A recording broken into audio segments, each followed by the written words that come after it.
Welcome to Toy Business Unboxed, your gateway to the secrets of the toy industry. Here, Jason Shea, a toy entrepreneur and expert in the field. Every product we develop is really inspired by some of the real life experience that we have with our son.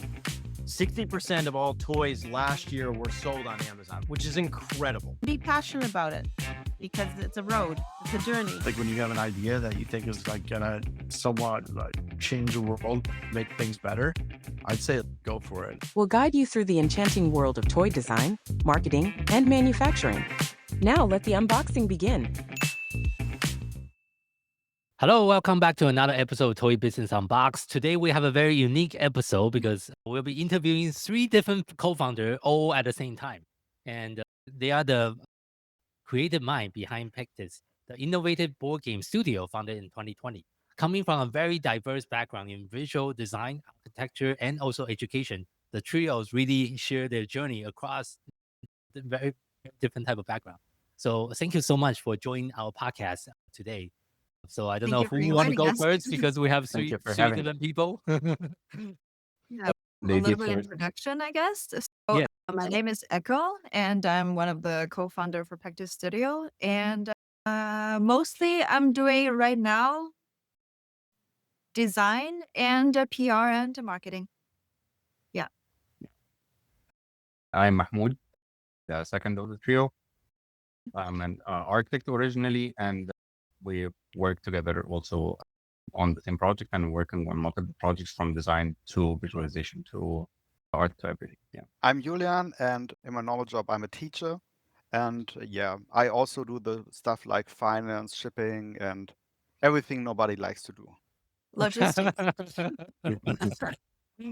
With this part of the process, yeah. Let's start out with the origin story. How does 3 of you come together and what sparked the idea behind the company? I think between me and Yulian, it's easier. We're married. Wherever I go, so he goes with me. And Mahmoud, I'm also architect. We used to work together in one company together. So that's where we realized we all have a passion for board games. And actually back then we already started our own board game designs. That's just how we get to know each other, by playing games. Yeah, exactly. I think this is how it started first as colleagues. And then we came across also me and Julian. We became friends by playing board games together. And that's how it grew. It's aside from the passion of playing board games, all 3 of us like to also, like so many other people in the industry, design our own game and started to do that. It's only when we started to think together as a collective on how to develop with each other that the idea popped up of that we actually can do something together or try to make it free. And that was around 4 years ago, I believe. So, 4 years ago. When the spark of the idea started, where it started with a project, I would say, before the company originally, and then that took it through the process. Okay, in order to have a game, we need to have a company, and that's how the Pektis Studio started, or the idea for Pektis Studio started. Yeah. Okay, thank you for sharing that. And I know all 3 of you have very diverse or very different background. How does those skills shape your approach when it comes to the board game design, and how does that also shape the direction of the companies? I have to say, if I would start by saying the obvious that we all 3 agree on and share about is that this, we believe, is our strongest point of the fact that we come from very different cultures, very different mentality, and very different academic knowledge. Like you said, like I mentioned before, both me and Echo are architects. Julian is a teacher. He comes from an education background. We come from a visual communication background. And as it turned out, when we started thinking together, we realized that through the skill set or through what we learned in these fields, it covers the whole process of making a game design, or from actually not just the design part, but what comes after as well, for the most part. It's like in architecture, if you're doing a project design architecture, you have to follow some principles and or a flow of a project, which can be applied in different things. In education, the same thing. Yuling can elaborate better, but also including in how to convey the information through game design and user experience from the game. That all added into that. And when we combine these ideas of our knowledge in visual communication, from 3D modeling to rendering to art to graphic design to illustration to design itself, learning design principles and design development being applied on the project, marketing and social, and whatever also publishing and production and distribution, all of that. Some of the experience were direct outputs from our background, and others we learned a lot of things. Way. Yeah. Yeah, I see. I think, yeah, for me, it's also in many parts what Mahmoud said. But of course, from my perspective, when I have to teach children something or try to make a theme interesting for them to learn, I always have to think, how can I break something down and transfer the informations that they should learn? And for games, there's very big crossover in that, because when I have an idea or I have a personal interest, then I have to think, okay, and I want to make a game out of it. I have to think, how can I design it also in a way that the person who wants to play it will have fun? And yeah, if you're a teacher, you will not get that out. How can you learn maybe a little bit with it? For example, when we made our first game, I really wanted to have flags in it, just as another level of, so that's how it affects sometimes your game design decisions. What do you want to do, and what do you want to put in from your background, and what you want to transport? Not only mechanism, fun, so also the idea. That people can learn something Yeah. from it. And I think in the interview, you also mentioned about the three pillar of a great board game. Can you touch on what are the three pillars that you guys look for, and how does those three pillars guide your design process? Yeah, first of all, if I would say the three pillar idea, this is coming purely from our experience in what we've had so far. And what we came down to in the end, after going through the whole process from the conception of an idea of starting a board game publishing company and making a project out, was that there is the game design itself, the whole process for the game design, testing the game, making the engine, like Julian said, how it comes across and the user experience, the visual communication, how do you communicate your design to the people? That's all one pillar. That's what people used to usually focus or try to always be start with, looking for a pillar. The second pillar is actually all of that has to work with the idea of how to share that with the community and market, how to get your idea out there. So it's not how to present the idea as one thing, how to get it out there is a second thing. And the third pillar is the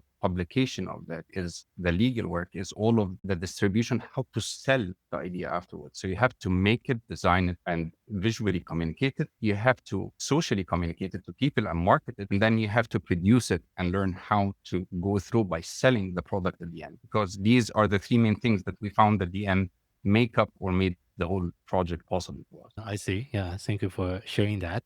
And I also want to go back to the first project that you three have worked on together. I think it's the Wanderlust. And what inspired the concept, and what was the most exciting part about bringing that particular product to life? Yeah, for when everybody of us developed a completely different game in different directions. But At it the was time. during, yeah, at the time, and it was during the Corona time, and then I had the basic idea to make a traveling game, because that's one of the big. I think all of us love traveling, but that was during Corona one of the biggest thing we missed. And Right. yeah, the basic game idea came from, how can I have the feeling of traveling put into another game to keep the essence of that, of finding new places.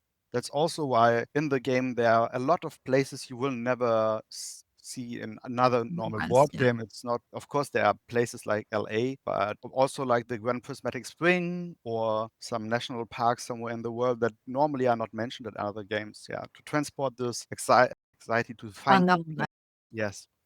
explore. Yeah, that was the basic concept idea. And then after I had that out, then mostly we worked in a team, because I like to design games, but both of them play much more games than me. So yeah, then it's like more, I give it to Mahmoud more and Echo for also playtest, and then they developed it. And yeah, I have to say, at this point, when Yulin came up with the idea and the basic mechanics and the engine of the game and the concept of the traveling, especially like you mentioned during a time when that was not possible for everyone, all three of us saw the potential or a couple of potential in this particular project to start with as our first project to begin with. First was the theme and the concept, and accept the wide variety of people that would take this theme well or receive the travel theme. Second was the level of complexity of the game played an important part in our decision for having it to begin with. That it was, again, an easy game to get into. It's not a niche product. It's not a hard game.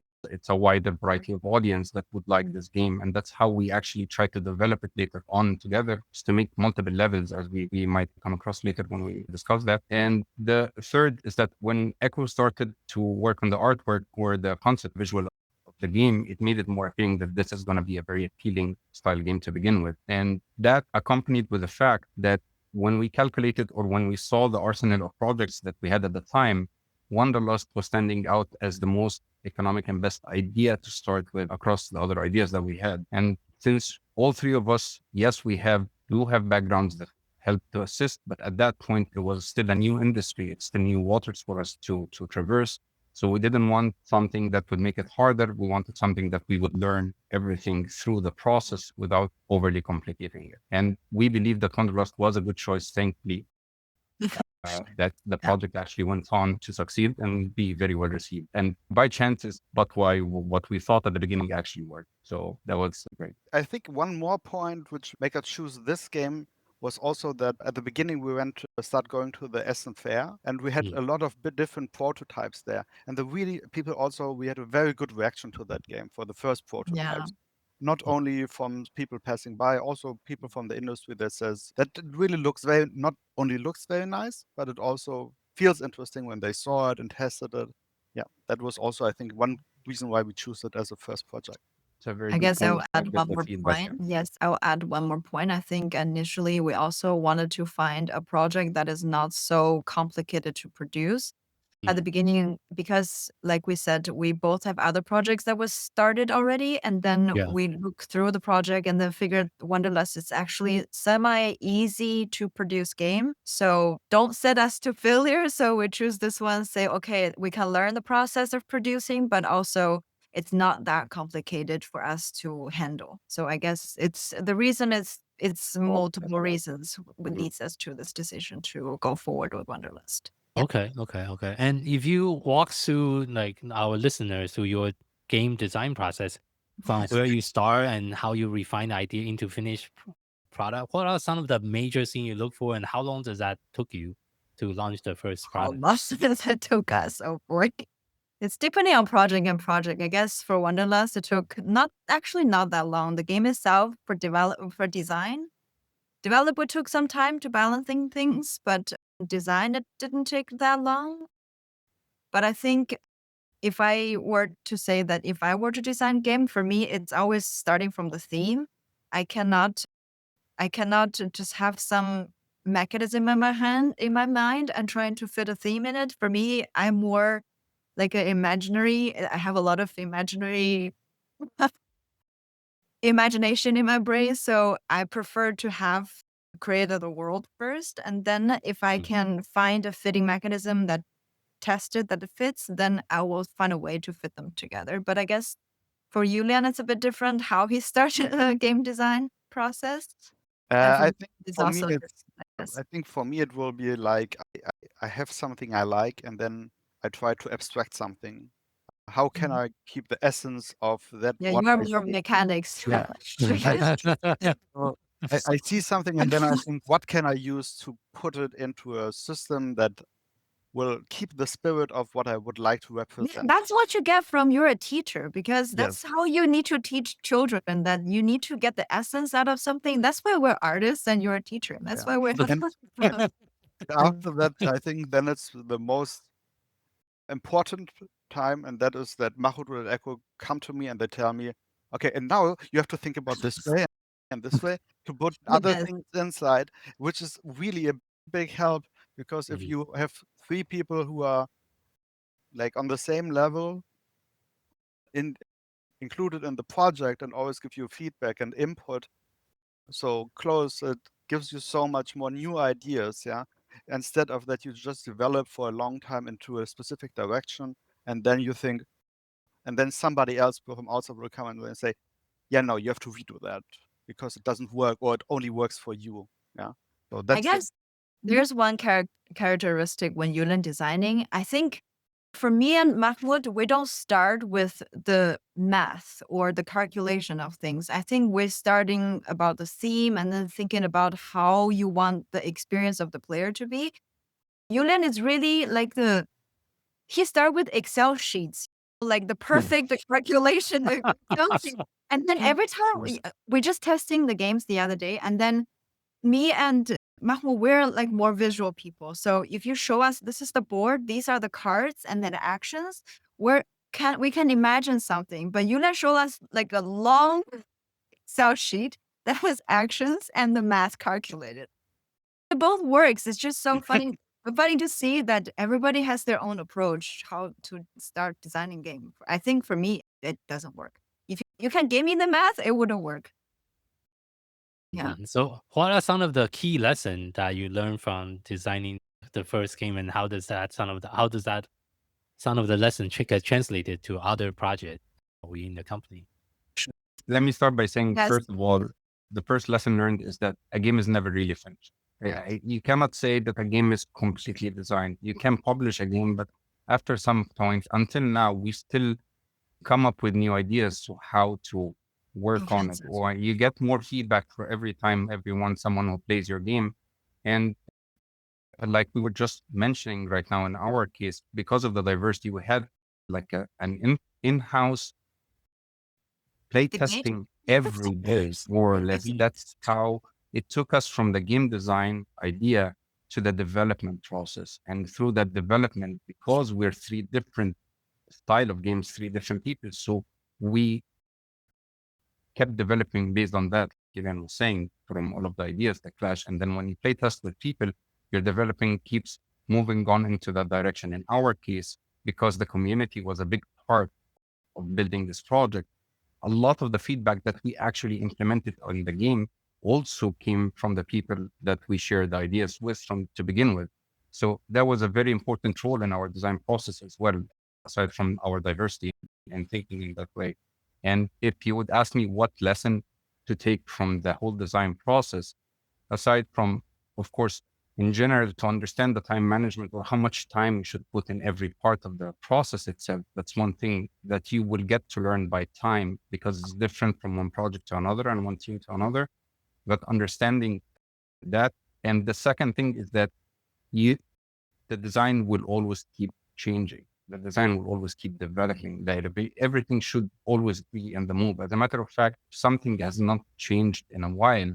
It's either 100% luck, which is quite rare to happen from the beginning, or that you would know that you would need to try testing or keep testing to make sure that every part in the game works, not only for you as a designer, but for the people who play the game. Yeah. So it's not just our own opinion as the three of us, which helped a lot that we have different opinions in the game, but the people, every time someone gives us feedback, that made us think in a different way that we didn't think about. And that I would say is something that we will not stop ever in every game that we want to make, not from the sense that we want to produce just our own idea, but rather our idea implemented in a way that everyone would enjoy, because at the end, you're making the game for people to enjoy, not just for us to do. Yeah, for sure. Thank you for sharing that insight as well. So I want to switch focus to talk a little bit more about marketing, because this is also the hardest part in the board game industry. As we all know, there's tons and tons of new board game that's being published on a daily basis nowadays. I feel like it's almost sometimes feel like a saturation point. So when it comes to marketing, what is some of the strategy that your company has tried so far, and what has been working or even not working that you could share with our audience? I think we tried a couple. We tried to put out ads. We tried to put Google ads or Amazon or Instagram. But I think for us as a small indie publisher, as three people actually truly love board games, I think the most not easy way, however, it is the steady way for us. It is actually to build a community of a personal, more closer relationship. Because I think right now, back then when we started Wanderlust, we started having the Instagram account, and then I was talking to influencer, talking to normal people, because it's easier to connect because we all love games. In our Instagram account is we're not posting just our games. We're also posting the games that we usually play, and then we can say, okay, what we like, what we don't like, obviously share honest opinions. And then in that way, you can also attract other people that also in the hobby, same like you, because we're all normal players.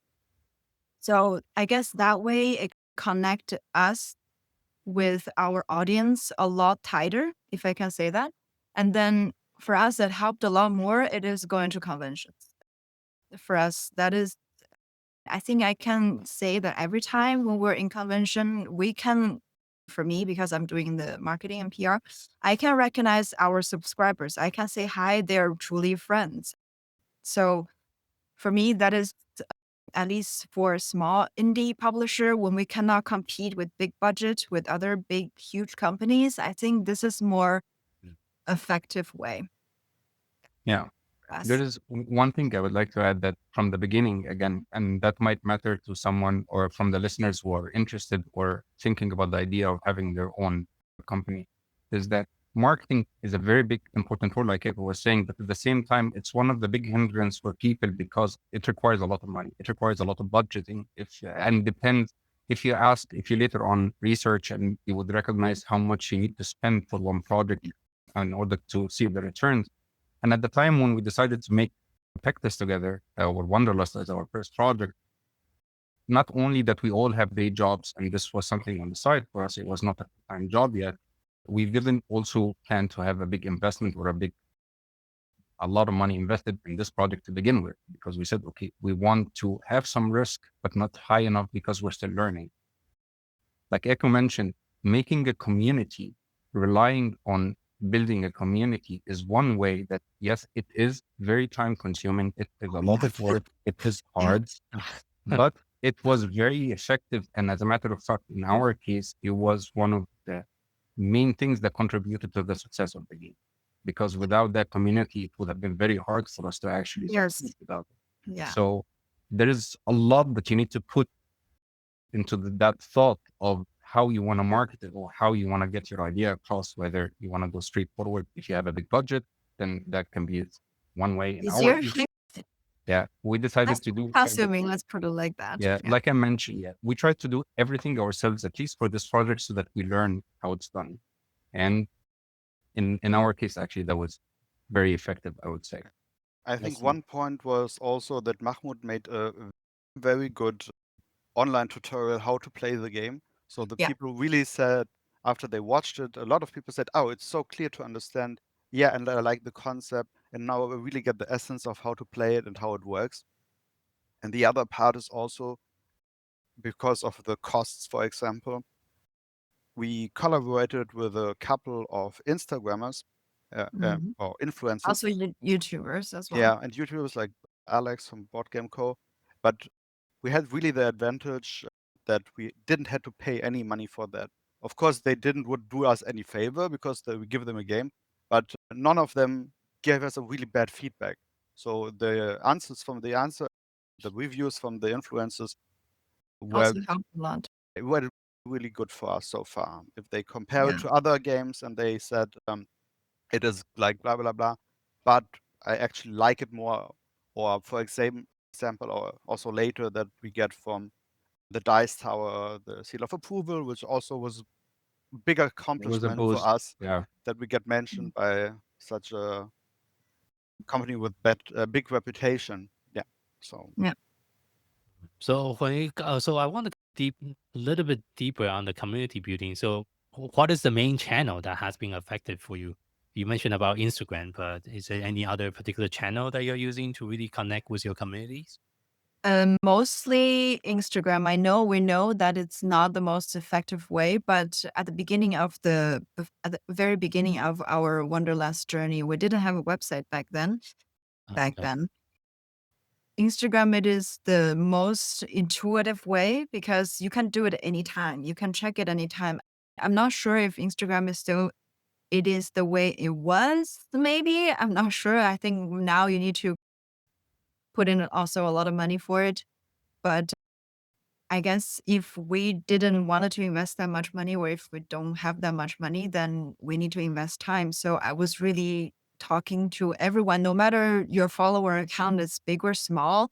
I think the easy part for us is that we all truly love board games. We can go on someone else's post on the comment. We can really just discuss another game. So that helped us, like I said, so it make the connection between human a lot closer. It's not on the company customer level, but like more just sharing about board games level. Mm. Because So yeah, that Instagram that helps us a lot because we can always check it like daily.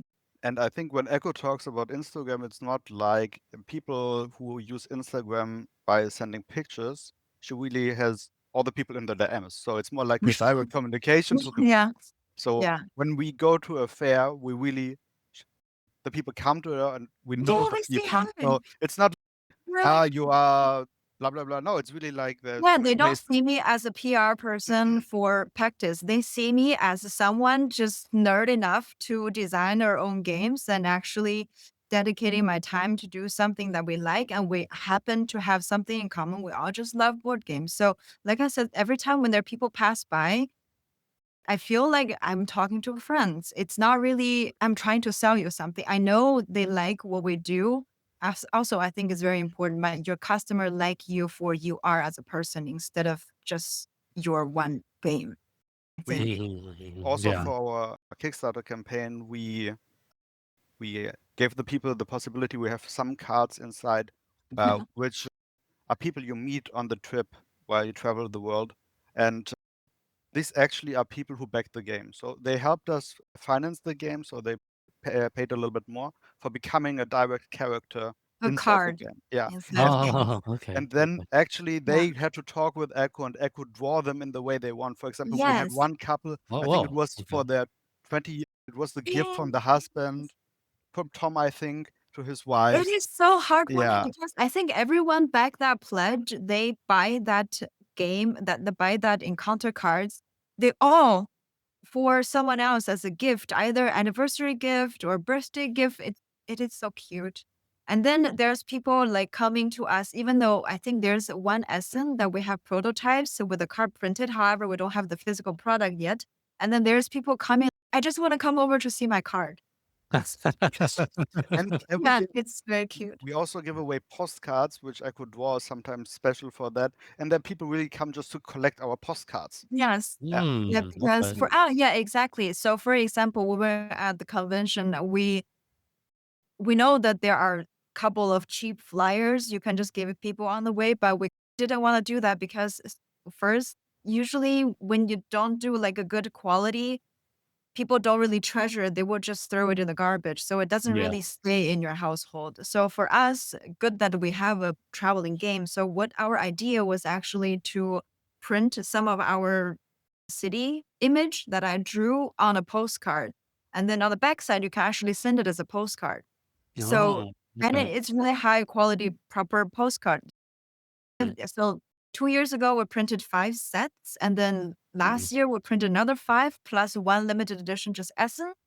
So, like Yuna said, really people come. I was here last year, but this year there's new postcards. I'm just going to get the new postcards. So it mm, was another more interesting way to promote your games in a convention. Yeah. mm. And Yeah, I like the idea. Very different. So, I we, even saw people actually using it because we have a board game cafe here, and then I saw there are people using it, sending from London to because the image was London, and then they brought the postcards to London, and then in London they sent it back to the board game cafe, and then right now it's hanging on the wall. It's really cute. oh, nice. Okay. Yeah. just we sure some time for some month we also try to do Twitch every week a couple of times, but with But that our was main job, playing someone else's game. it also was fun because we also had viewers who every time came and talked with Yes. us, and we still meet them. It's a lot of people from Netherlands, and we always meet them in Essen and the fair. But actually, for us, it's at the moment it was just It's really really a lot hard. of work, and Yeah. especially when you have different projects they have to finish, or when I have to do work, so we couldn't keep that pacing up, and then we concentrated more on Yeah. the designing part because it takes all time from main job to and Designing. Mm, Yeah. mm. So But I would like to add to this on top is that at the end, our main social communication was through Instagram. That our community became a lot more than just on Instagram. It became whenever we went to a fair or whenever we went to a product, they always support. And I guess for us, that was our main focus is everything on the community that we tried to create or be part of and nourish that. And like Julian said, we tried a couple of things. We tried to reach out with some videos, some live playthroughs, like Echo said, we post when we play because it makes you more human and makes you more connected. And in this way, you don't need to rely more on advertising to try to get people you don't know. But in a sense, it's a word of mouth between the people that know you really well. And for a starting project, depending on the budget that you need to start the production for this project, if like in our case, it wasn't a very high starting point, so you don't need to reach that many people from the beginning. You don't need to invest so much from the beginning. Yeah. But in the way that we try to do it is that we try to earn friends, have fun, and be able to support us making one game. And that's, and in our case, yeah, that's what happened. And the friend stayed. And the friend stayed, exactly. Yeah. It is. We even visit one of the bakery in Malta, and Yeah. now he's working at another board game company as a graphic designer. It's really cool. Or also, we really become like not close, but we became friends with the guy in China, Derek, who actually helped us Our with project. the game at Long Pack. So every time there's a fair or something, we always say, "Hey, Derek, are you here? Can we meet? Can we do something?" Yeah. That's also a Yeah, fun I yeah, thing. guess for small indie, I would say if you cannot compete with the money, then keep it personal. Personal in a sense that tighter friendship, tighter relationship. Yeah. I see. And I think one more thing that is very unique. Thank you so much for sharing that. The postcard story. I really like that. Also, Yeah. approach. I don't think a lot of companies have tried that. But you also work really well with the travel scene. Yes, that was the idea. So That it was the worked idea. perfectly. So At And- first, actually, we thought about printing maybe stamps, and then in Germany, I think you're not allowed to print stamps, so we just changed it to postcard. I see. Yeah. And one of the I think a lot of the board game designer I talk to, one of the major decision they need to make is self-publishing versus licensing. So I also want to hear a little bit about how you guys think about like when you make that decision to go self-publishing instead of just licensing your board game to a bigger publisher. How do you make that decision, and what are some of the things that you consider to go?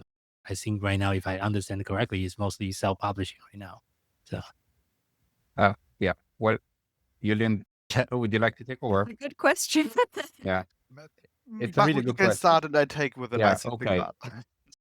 So that's a very good question, and it's a very important question, something to consider from the beginning. Like I said, in our case, in our particular case, in our studio, we wanted to do the self-publishing, even if it would have failed, but just so that we learn the process, we learn the nuance. How do you go through it? How do you acquire the pricing? How do you make the legals and everything? So our aim at the beginning was to try to self-publish it, however, rely on crowdfunding, again, with the same point of not having a huge investment to begin with for your first project. And whether it worked or not, you would learn the process. At the same time, the thought of licensing the game, it's very hard especially if you are an indie or if you're a first-time designer, a first-time publisher, because which makes sense from a business point of view. Publishers need credibility. Publishers don't want to take risks, especially for people who it's their first project. So unless you have a game that you made really well, developed really well, balanced really well, and it's within the criteria of the people that are trying to the publishers, because each publisher have their own criteria in that sense. So you're jumping here between the line, whether is this a personal project for you that you want to do a game, or is it a business that you want to make a profitable project? So you need to decide how you feel about the project first at the beginning.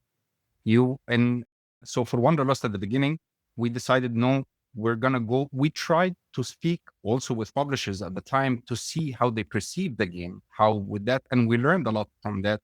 And there were ridiculous offers that we actually didn't make sense. And thankfully, we didn't consider them at the beginning.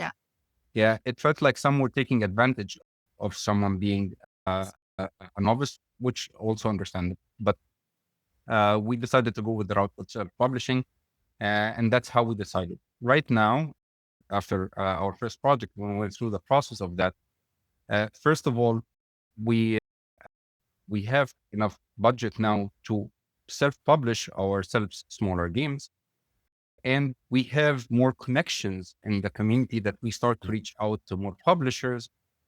And having a game already published gives you more credibility. So in our case, we start to consider, okay, if we want to go further, there are some projects would work better if they're just licensed, and some projects would work better if we self-publish them. But I think Julian can take over from this point to explain where we have. Yeah.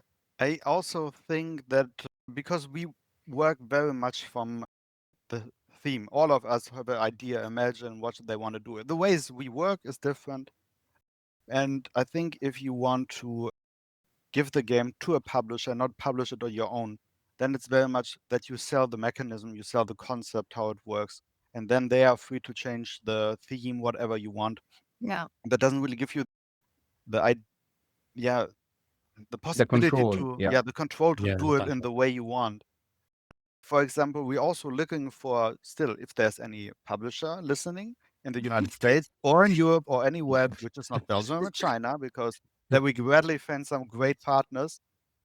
Yeah, we very often had the problem that they said it is a fun, it looks very nice, but it's hard to see from the packaging if it's because it's pretty big. It's a big game, or it looks like a big game. It looks like a lot of stuff. It's very easy to learn, but it also then has to fit in the catalog of the publishers you want to sell it for. Yeah, And their own profile. then you also have the possibility, but if they don't think it, they think it looks like a family game, but it looks a little too complicated. And the buyer in the end, he will just look at it and he will not, he has not the possibility to play it. So this way we have much more the freedom to decide how we want to, in which direction we want to lead the game, and to bring out our own vision. I guess for Yeah. us, we sum up to this decision has to be made before we actually design the game or go further game developing. So we have to decide, okay, so this is the game that, okay, we're mainly focusing on the mechanism, then we don't mind actually approach to other publisher trying to find a licensing. Because for us at that point, the theme is not that important or not that interesting. But if it's really one of our passion project that we create the world, then we wanted to have the maximum control over the project, then we would like to keep it within us. So we self-publish. Basically, I think that's a decision that the designer should make at the beginning. Yeah. Yeah. No, there's an asterisk there because self-publish comes with a lot of baggage behind it. Don't So recommend it. it's Don't recommend. it's just something for designers or the young people who are entrepreneurs to also learn about. That is that how does the self-publish process go? Because that is a lot of things that we learn through this process as well, and it takes in the consideration in the games that we are, like Echo mentioned, working on, and now the new games. From the beginning, it made sense, okay, what to focus on in the game and what not to focus on. And if we're going to self-publish it, for example, then we try to reduce the components or the complexity of the components because we've been through that before. We know the pricing, we know the things, we know the weight of the game is something that we learned about. The number of rule books, the languages, and all of these things, it has an effect when you're developing or designing a game. Which direction is it go? That doesn't mean by any chance that, again, if it's a passion project, like Echo said, then you would like to have control of it. Just know if you are not going the self-publish route, then you would come across with the publisher's demand rather than, so you're doing it as a business, not as a passion project. That's just to keep in mind. Yeah, but one important point is if you already know you'd rather approach publisher, then before you go further with the concept design, then try to look at what kind of profile fit in this publisher, so you're not really wasting your time. You have you have an idea knowing that what game they're looking for, then you can approach them with the design. And I think that's also a very different route because being a publisher myself, we publish or we design a lot of toys, and that was not a very easy decision to make because it definitely make the business model a lot more complex. There's a lot more moving pieces. There's supplier you need to talk to, you need to negotiate. There's cash flow, there's finance spreadsheet you need to look at. But I think it's also more rewarding at the end of the day for self-publishing because you create the thing from scratch, from zero. Whereas if you are just licensing it to a bigger publisher, you just say, okay, here's a half finished product. Do Yeah. whatever the other half you want to do with it, and just run with it. And you lose like control after. 100%. Yeah, 100%. That's again comes back to the point is that you need to decide on your projects from the beginning. Are you doing this as a passion project? Are you doing this as, if it's your own business, how much control or how much from the thought that you want to put into this game?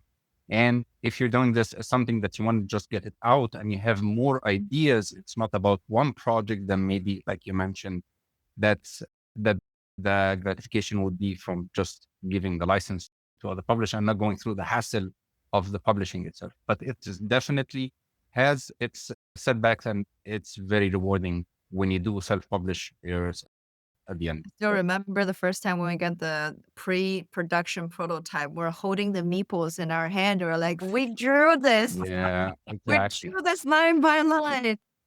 Yeah, that was really rewarding. Yeah, thank you so much for being again on the podcast. And as Yeah, we're thank wrapping you. up in today's interview, the final question I like to ask all the guests is, if you had to share just one piece of advice with someone that's getting started in the working industry, what would that be? Mahmoud. Me, if you want to work in the industry and you want to publish on your own, a lot of things can change very fast, especially when it's about shipping. Yeah. And that is, for me, that was the biggest thing first to learn, like tax, laws, contracts, and that you have to learn all that at once. And even if you plan things very through, if the shipping price change, it can bring you a lot of difference if there is something Yeah, in be very Yemen cautious or about there's something in language. Egypt and there's something somewhere, this can has a big influence. So always plan a buffer and always think about something you have in your backhand. It's good advice. For me, I would say if I would give one piece of advice to anyone who's thinking about making their own business or starting this business is you have to have a very clear idea on what you want to do, whether this you want to make, what type of company, what type of business that you want to make, because that will define how much investment, time, effort that you would put in the project if you would do it alone or you would need to rely on other people. If you're going to self-publish it, if you're going to crowdfund it, if you're going to try to license it, all of these things you have to know from day one before you start, because they will define the process. And follow up on the design, like Yulian said, is forever changing. Keep that in mind. Feedback from the community, engage with the community, and sell your design, sell your ideas online. Yeah, I guess for me, my point is like Mahmoud's idea, because one of our games suffer this problem that we need to, obviously, we right now, if we have a game, we wanted to produce it and obviously sell it. So the problem with that game is we need to have a clear audience in mind when you approach the concept. I think there's one game that we worked on. It keeps changing in the process. It leads to, for us, it's really hard for us to see how can we market this game or how can we sell this game. So right now this game is out. So it would be really great if you wanted to sell the game, obviously, eventually. Then you always need to think, who is this game for? Who is your target audience? Speaking from a marketing person. So that would make your design process a lot clearer.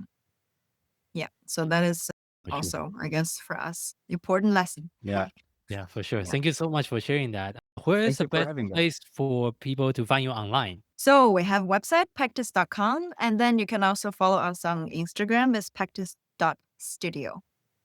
And for our listeners, thank you again for tuning in to this episode, Toy Business Unboxed podcast. We really hope you have enjoyed the conversation and find it insightful and inspiring.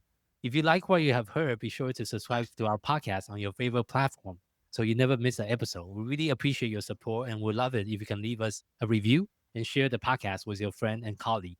For more resource tips and the latest update within the toys and game industry, visit our website at toy-launch.com. Join the conversation and connect with us on social media using hashtag ToyBusinessUnboxed. We'd love to hear your feedback and suggestion for future episodes.